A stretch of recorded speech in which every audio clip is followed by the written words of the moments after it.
മക്കളെ എല്ലാവർക്കും നമസ്കാരം. എല്ലാവരും സുഖമായിട്ടിരിക്കുന്നോ? കഴിഞ്ഞ ക്ലാസ്സിൽ നമ്മൾ ഭക്തി മൂവ്മെൻറ്റും അതുമായിട്ട് റിലേറ്റ് ചെയ്തിട്ടുള്ള കാര്യങ്ങളെല്ലാം ഡിസ്കസ് ചെയ്തായിരുന്നു. ഇന്ന് നമ്മുടെ ഒരു പുതിയ ടോപ്പിക്കാണ് സൂഫി മൂവ്മെൻറ്റ്. അപ്പോൾ കഴിഞ്ഞ ക്ലാസ്സിലെ വീഡിയോസ് എല്ലാം നമ്മുടെ ചാനലിലുണ്ട്. അപ്പോൾ അതെല്ലാം പോയി കണ്ട് മനസ്സിലാക്കുക. ഇവിടെ സൂഫി മൂവ്മെൻറ്റ് പറയുന്നതിന് മുന്നേ ആയിട്ടൊരു കഥയാണ് കൊടുത്തിട്ടുള്ളത്. അപ്പോൾ ഈ കഥയിൽ എന്താ പറയുന്നതെന്ന് നോക്കാം. Jalaluddin Khilji the sultan of Delhi revealed his desire to Amir Khusrau to meet Sheikh Nizamuddin Auliya. അപ്പം ജലാലുദ്ദീൻ ഖിൽജി എന്ന് പറയുന്ന ഡൽഹിയിലെ സുൽത്താനായിരുന്നു. അദ്ദേഹത്തിൻ്റെ ഒരു ഡിസയർ, ആഗ്രഹം പറയുവാണ്. ആരോട്? അമീർ ഖുസ്രുവിനോട്. എന്താ ആഗ്രഹം? ടു മീറ്റ് ഷെയ്ഖ് നിസാമുദ്ദീൻ ഔലിയ. നിസാമുദ്ദീൻ ഔലിയ എന്ന് പറയുന്ന ഒരു സൂഫി സെയിൻറ്റിനെ കാണണമെന്നുള്ള ആഗ്രഹമാണ് ജലാലുദ്ദീൻ ഖിൽജി അമീർ ഖുസ്രുവിനോട് പറഞ്ഞത്. എന്നിട്ടോ the sultan insisted that the meeting should be kept secret as Auliya would refuse to meet him if he comes to know about it. അത് പറഞ്ഞതിനോടൊപ്പം അദ്ദേഹം പറഞ്ഞ എന്താണ്? ഈ മീറ്റിംഗ് ഷുഡ് ബി കെപ്റ്റ് സീക്രട്ടാക്കി വെക്കണം.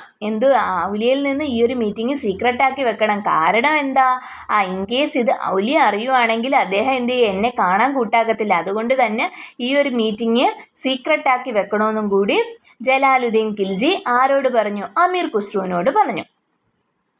But Khusrau told this to Auliya. പക്ഷെ ഖുസ്രു നേരെ ചെന്ന് ഇത് ആരോട് പറഞ്ഞു? ഔലിയോട് പറഞ്ഞു.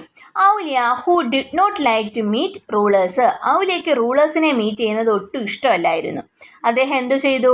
Travelled far on the day of the visit. ഇവരെന്നാണ് ചെല്ലുന്ന ആ ഒരു ദിവസം അദ്ദേഹം ദൂരെ എങ്ങോട്ടോ യാത്ര പോയി. ഓൺ റീച്ചിങ് ദ കാൻഗാഹ് എന്ന് വെച്ച് കഴിഞ്ഞാൽ ഈ സൂഫി വര്യന്മാർ താമസിക്കുന്ന സ്ഥലമാണ്. The king could not see the sheikh and become angry with Khusrau.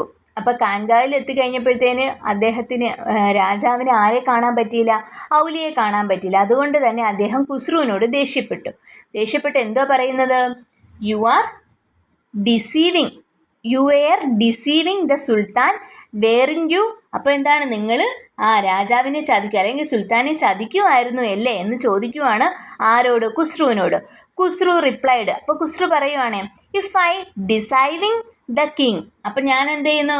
രാജാവിനെ ചതിക്കുവാണെങ്കിൽ only my life in the world will be end. ഈ ലോകത്തുള്ള എൻ്റെ ജീവിതം മാത്രമേ അവസാനിക്കത്തുള്ളൂ. But if I cheat my sheikh, എൻ്റെ ഗുരുനാഥനെ ഞാൻ ചീറ്റ് ചെയ്യുവാണെങ്കിൽ അല്ലെങ്കിൽ ചതിക്കുവാണെങ്കിൽ എന്താ സംഭവിക്കും? I will lose the immortal afterlife too. അപ്പോൾ എന്താണ്? ഇമ്മോർട്ടൽ ലൈഫ്, മരണത്തിന് ശേഷമുള്ള എൻ്റെ ജീവിതവും നശിച്ചു പോകും, അല്ലെങ്കിൽ അതും നല്ലതായിരിക്കത്തില്ല എന്നാണ് ഇവിടെ ആര് പറയുന്നത്? നമ്മുടെ അമീർ ഖുസ്രു രാജാവിനോട് പറയുന്നത്. നോക്കിക്കേ ഇവിടെ എന്തുകൊണ്ടാണ് അദ്ദേഹം അങ്ങനെ പറഞ്ഞതെന്നുള്ളത് നോക്കാം.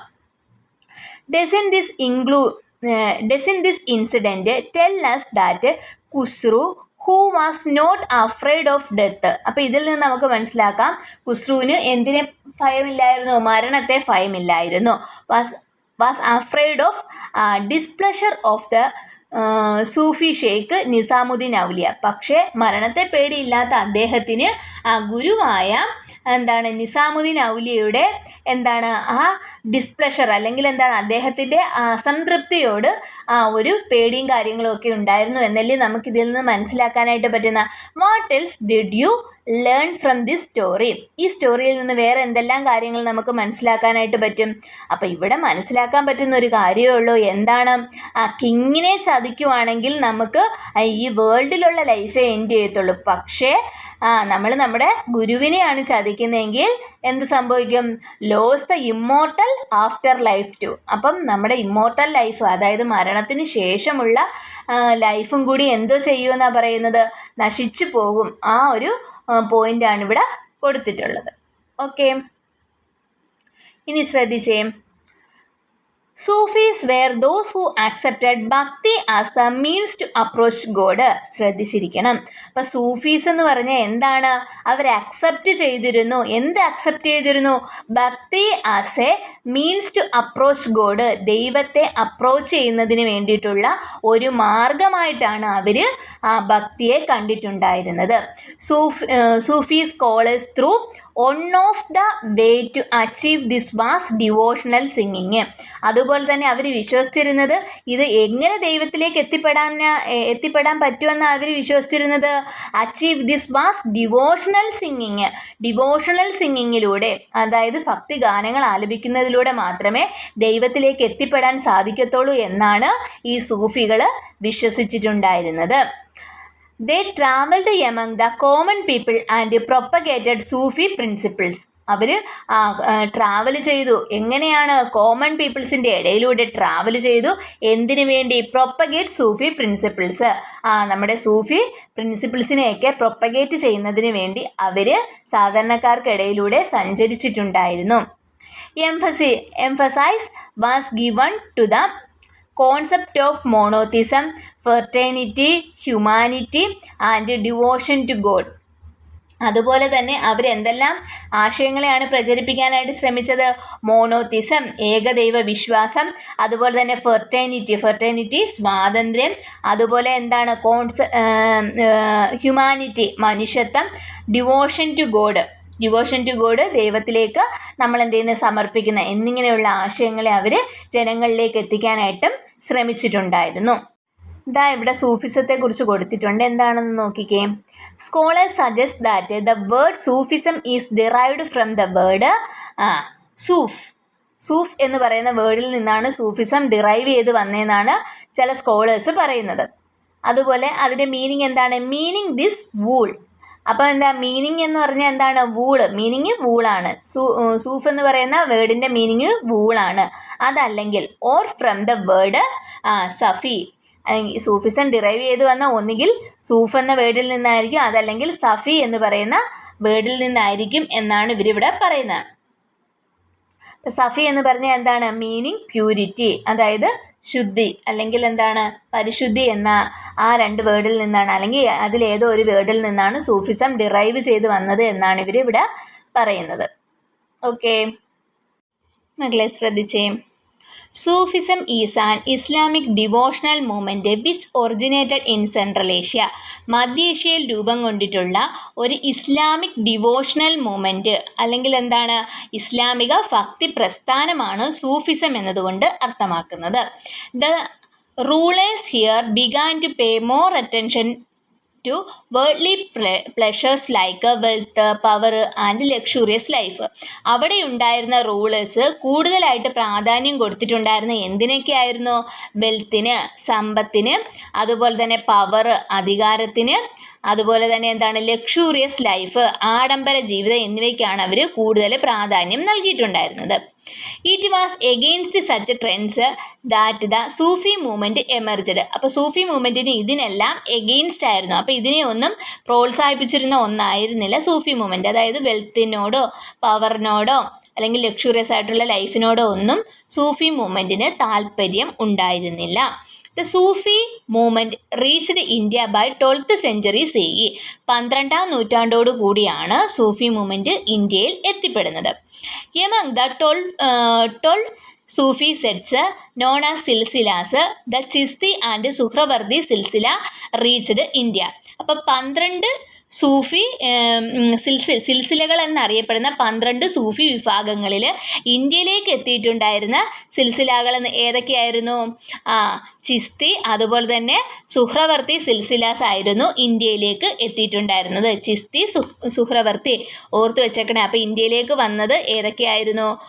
ചിസ്തിയും അതുപോലെ തന്നെ സുഹ്രവർത്തി എന്നിങ്ങനെയുള്ള സിൽസിലാസ് ആയിരുന്നു ഇന്ത്യയിലേക്ക് വന്നിട്ടുണ്ടായിരുന്നത്.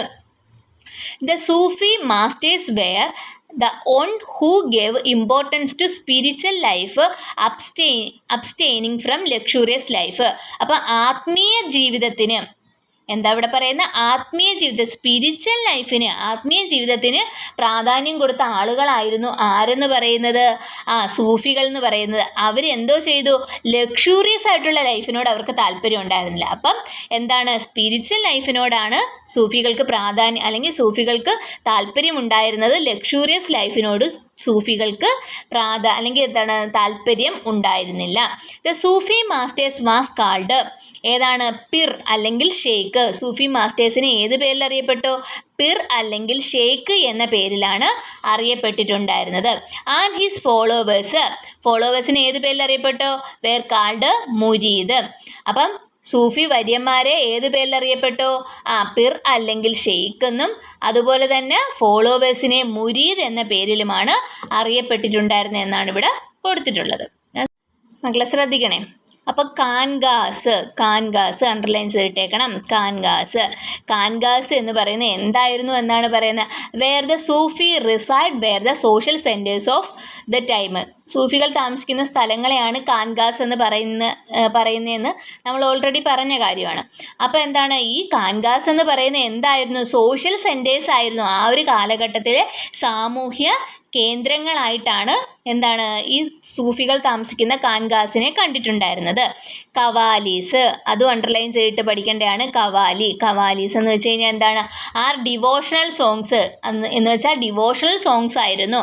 എന്തായിരുന്നു ഇതിൻ്റെ പ്രത്യേകത? Song rendered in a special chanting style called സാമ ഇൻ ദ സൂഫി സെൻറ്റേഴ്സിൽ സാമ എന്ന് പറയുന്ന ഒരു പ്രത്യേക സിംഗിങ് സ്റ്റൈലിൽ ആലപിച്ചിരുന്ന എന്താണ് ഡിവോഷണൽ സോങ്സിനെയാണ് കവാലീസ് എന്ന പേരിൽ അറിയപ്പെടുന്നത്. അപ്പോൾ കാൻഗാസ് എന്ന് പറയുന്ന സൂഫികൾ താമസിക്കുന്ന സ്ഥലമാണ്. കവാലീസ് എന്ന് പറഞ്ഞാൽ എന്താണ്? അവരുടെ ഡിവോഷണൽ സോങ്സ് ആണ്. അത് ഏത് സ്റ്റൈലിലായിരുന്നു ആലപിച്ചിട്ടുണ്ടായിരുന്നത്? സാമ എന്ന് പറയുന്ന ഒരു സ്പെഷ്യലായിട്ടുള്ള സിംഗിങ് സ്റ്റൈലിൽ ആലപിച്ചിട്ടുണ്ടായിരുന്ന ഡിവോഷണൽ സോങ്സിനെയാണ് കവാലീസ് എന്ന പേരിൽ അറിയപ്പെടുന്നത്. ഓക്കെ ആണോ? ഇനി ശ്രദ്ധിച്ചേ. During the sultanate and Mughal period Sufis were able to bring about unity among different religious sects. അപ്പം നോക്കിക്കേ, ഈ സുൽത്താനേറ്റ് കാലഘട്ടത്തിലും മുഗൾ കാലഘട്ടത്തിലും ഡിഫറെൻ്റ് ആയിട്ടുള്ള മതവിഭാഗങ്ങൾക്കിടയിൽ ഒരു ഐക്യമുണ്ടാക്കി യൂണിറ്റ് ക്രിയേറ്റ് ചെയ്യുന്നതിന് ഈ സൂഫികൾക്ക് കഴിഞ്ഞിട്ടുണ്ടായിരുന്നു എന്നാണ് പറയുന്നത്. ഓക്കെ, നോക്കിക്കേ. Major Sufi masters in India and regions related to them are given below. അപ്പം ഇവിടെ കുറച്ച് സൂഫി മാസ്റ്റേഴ്സിൻ്റെ പേരുകളും അവർ ഏത് റീജിയനിലൊക്കെയാണ് ഉണ്ടായിരുന്നത് എന്നതും ഇവിടെ കൊടുത്തിട്ടുണ്ട്. ഇവരുടെ പേരുകളൊക്കെ ജസ്റ്റ് ഒന്ന് ഓർത്ത് വെച്ചേക്കണേ. ഷേഖ് ഷിഹാബുദ്ദീൻ സുഹ്രവർദി. അപ്പോൾ ഷേഖ് ഷിഹാബുദ്ദീൻ സുഹ്രവർദി എന്ന് പറയുന്നത് സിൽഹറ്റിലുള്ള ആളായിരുന്നു. അതുപോലെ തന്നെ ഷേഖ് നിസാമുദ്ദീൻ ഔലിയ ഡൽഹി, പിന്നെ ഖാജ മൊയിനുദ്ദീൻ ചിസ്തി അജ്മീർ. ജസ്റ്റ് ഇതൊന്ന് വായിച്ച് മനസ്സിലാക്കി വെച്ചിരുന്നാൽ മതി. അപ്പോൾ ഏതൊക്കെ സൂഫി മാസ്റ്റേഴ്സ് എവിടെയൊക്കെയായിരുന്നു ഉണ്ടായിരുന്നത് എന്നാണ് ഇവിടെ കൊടുത്തിട്ടുള്ളത്. ഓക്കെ, അപ്പോൾ ഇന്നത്തെ ഈ ഒരു ക്ലാസ് നിങ്ങൾക്ക് മനസ്സിലായിട്ടുണ്ടോ എന്നുള്ളത് കമൻറ്റ് ബോക്സിൽ പറയണം. നിങ്ങൾക്ക് ക്ലാസ് ഇഷ്ടമായിട്ടുണ്ടെങ്കിൽ നിങ്ങൾ ലൈക്ക് ചെയ്യണം, ഷെയർ ചെയ്യണം, സബ്സ്ക്രൈബ് ചെയ്യണം. ഓക്കെ.